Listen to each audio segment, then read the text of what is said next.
Hi friends, it's Suzanne here from sunstampin.com. I'm a Canadian Stampin' Up demonstrator. I want to welcome you to my weekly Wildcard Wednesday video on my blog and YouTube channel. The card designs I share today are a little more technique driven, but nothing too complicated. I also sell the products I feature in this video. I hope you enjoy my free video tutorial and would love to see you shop with me. For today's card design, I decided not to do a technique-driven design, but rather share with you a design from the Most Wonderful Time product medley.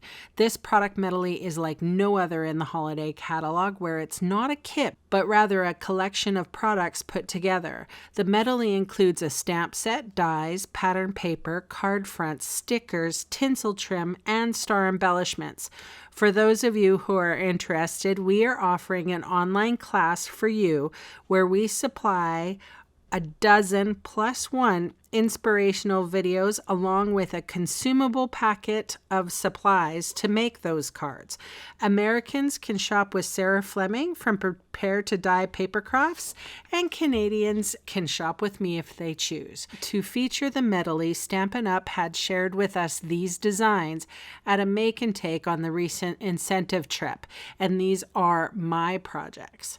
So today I'm going to share one more idea with you. I have all my products here ready to go. That is Old Olive cardstock and Old Olive ink.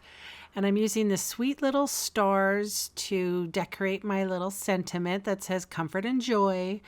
And this is a gold circle that I die cut just from my stash, and so is that whisper white circle as well. The thing that comes from the product medley is this card front, and I am using a Old Olive card base as well.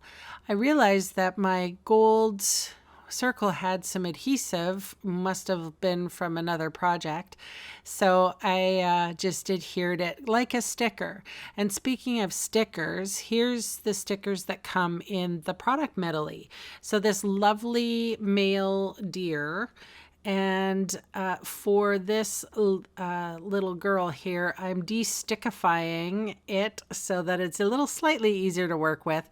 And then I am adhering with dimensionals. And I just want to say that I actually overdid it with the dimensionals, and I put a total, I think, of 5 dimensionals, 1 regular one, and 4 mini dimensionals. So I could probably use a self-help group.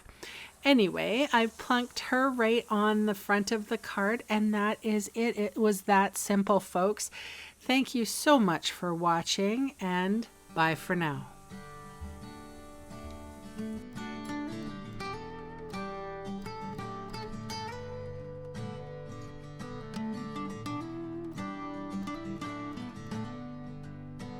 Hey, thanks for sticking around to the end of the video. On screen are 2 more videos for inspiration. Click on the maple leaf for my blog, or click on me to subscribe to my channel. Thanks again for watching.